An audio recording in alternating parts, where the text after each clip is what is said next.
珍珠，珍珠，你慎重点吧。如果你去过故宫，可能会注意到一口很奇怪的井，它就在宁寿宫附近。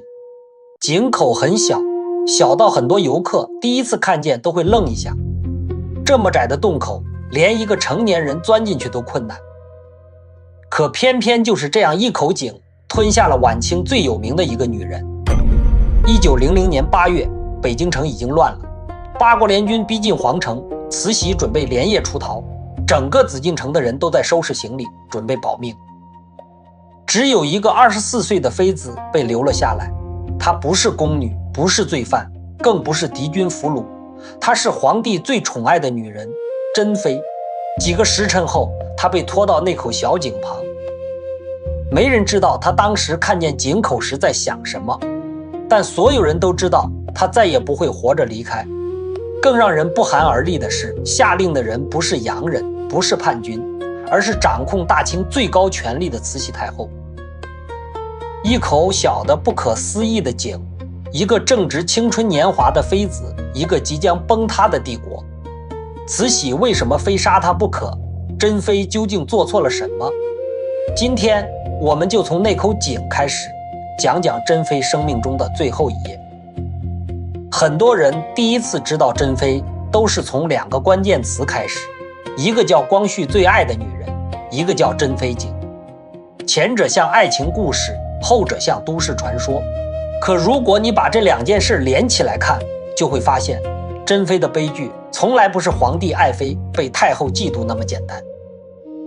她真正可怕的地方是她活得太鲜明了，鲜明到在一个靠规矩、靠沉默、靠服从维持秩序的后宫里，她本身就像一个错误。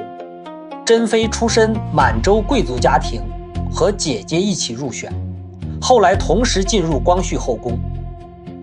按故宫相关资料和清宫记载来看，珍妃一开始并不是一个被全体排斥的人，恰恰相反，她年轻、机灵、会说话，也懂得讨人喜欢。甚至有清宫材料提到，慈禧最早对她并不算坏，还让宫廷画师教她书画。也就是说，珍妃最开始不是被打压的边缘人，她是被看见过也被喜欢过的人。但问题恰恰出在这里，因为光绪身边最缺的不是温顺的人，而是能让他觉得自己还像个皇帝的人。光绪这个皇帝表面上坐在龙椅上，实际上长期活在慈禧的阴影里。朝政大事很多时候不是他说了算，后宫里大多数人也明白规矩，谁都知道真正不能得罪的是谁。可珍妃不太一样，她年轻，性子活，喜欢新鲜事物，敢说也敢靠近光绪。后来关于她喜欢照相，喜欢新潮玩意，不一定每个细节都100%可靠，但有一点可以确定，她不是那种标准答案型的后宫人物。她让光绪感到轻松，也让光绪感到自己不是一个摆设，这就麻烦了。因为在晚清后宫里，一个妃子最危险的不是被皇帝喜欢，而是她的存在会不会让皇帝产生我还能自己做主的错觉。到了甲午战败以后，大清的局势已经开始明显失控，外面是列强逼压，里面是财政、军事、官场一起出问题。光绪越来越想自己动手，珍妃也越来越容易被贴上战皇帝那边的标签。关于他在戊戌变法前后到底参与了多少，正史里没有那种他直接决定朝政的证据，但后世很多记述都把他放在一个非常敏感的位置上。他同情改革，他支持光绪，他代表的是皇帝那条线的情绪和态度。注意，这里最关键的不是他到底说了多少话，做了多少事，而是别人已经开始这么看他了。在宫廷政治里，被怎么理解往往比你实际做了什么还重要。珍妃后来和姐姐一起被降位，这件事本身也很说明问题。表面上的罪名可以写成家人受贿、牵连卖官，也可以写成行为失当，但你往深里看就会明白，真正被处理的从来不只是一个妃子，而是她身上那股不安分的气息。他太活了，太近皇帝了，太容易被当成皇帝私人意志的出口了。再往后，戊戌变法失败，1898年，慈禧重新控制局面，光绪被幽禁在瀛台。这里出现了整件事最扎心的一层反转。珍妃最致命的地方，不是她站在了一个强势男人身边，而是她站在了一个注定保不住她的男人身边。如果光绪真有绝对权力，珍妃未必会死得这么惨。可问题是，光绪连自己都保不住。从这一刻开始，珍妃的命运其实已经写得差不多了。她不是立刻死，但她从妃子变成了一个被盯住的人。她还活着，可她活着本身就已经不再安全，因为只要局势继续恶化，她一定会成为最先被处理的那一批人。然后1900年来了，这一年对大清来说就是彻底失控的一年。义和团运动、列强联军、京城震动、宫廷恐慌，所有平时还能维持体面的秩序全都开始崩掉。8月14日联军攻入北京，8月15日前后，慈禧决定带着光绪西逃。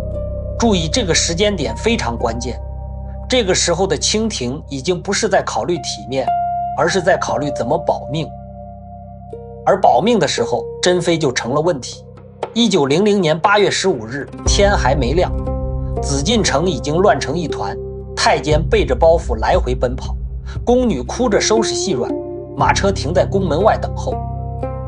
所有人都知道北京快守不住了。就在这片慌乱中，珍妃被叫了出来。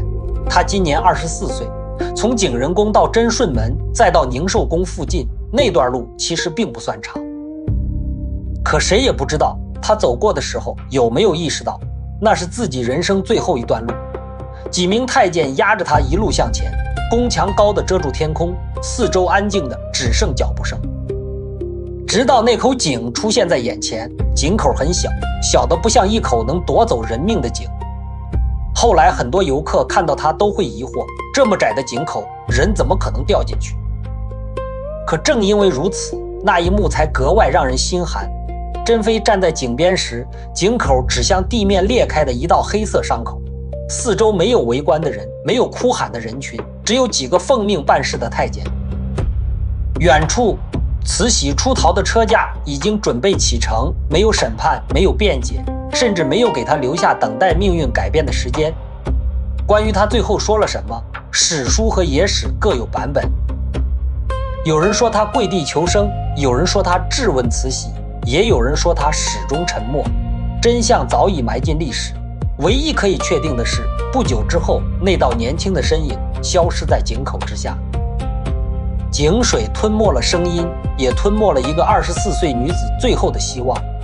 几个时辰后，慈禧带着光绪离开北京，车轮滚滚向西，而那口不起眼的小井则被永远留在了紫禁城里。一个即将崩塌的帝国继续苟延残喘，一个年轻妃子的生命却停在了那个混乱的清晨。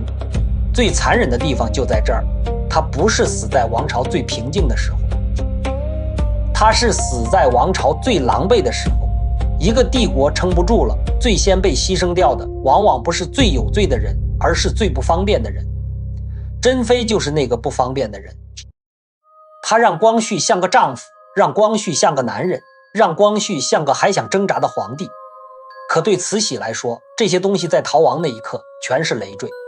后来清廷回銮，北京恢复秩序，珍妃的遗体被打捞出来，得到追封，井也成了后人指认他死亡的地方。听上去好像有了交代，可这种交代本身就很讽刺。人活着的时候没人保他，人死了以后却能给他封号，给他名分，给他纪念，这像什么？这像一个时代最常见的补偿方式，我保不住你，但我可以在你死后替你写一个稍微体面一点的结局。可珍妃真正失去的从来不是一个封号，他失去的是活下来的资格。而他之所以会失去这个资格，不是因为他做了什么惊天动地的大事，而是因为他在一个即将垮掉的帝国里，偏偏活成了一个太有存在感的人。你会发现，珍妃这个故事最狠的一刀并不在井里，而在井之前，她年轻时的明亮、机灵、爱说爱笑，敢靠近皇帝，这些在普通人的爱情叙事里本来都算优点。可一旦放进权力系统，他们就会全部变成风险。他越鲜活越危险，他越被光绪需要，越不能被慈禧容忍。所以珍妃的死从来不只是一个女人死在后宫，她更像是晚清最后一点皇帝也许还能自己做主的幻觉，被亲手安进了井里。而那口井今天还在故宫里安安静静地摆着，井口很小，小到不像能装下那么大的历史。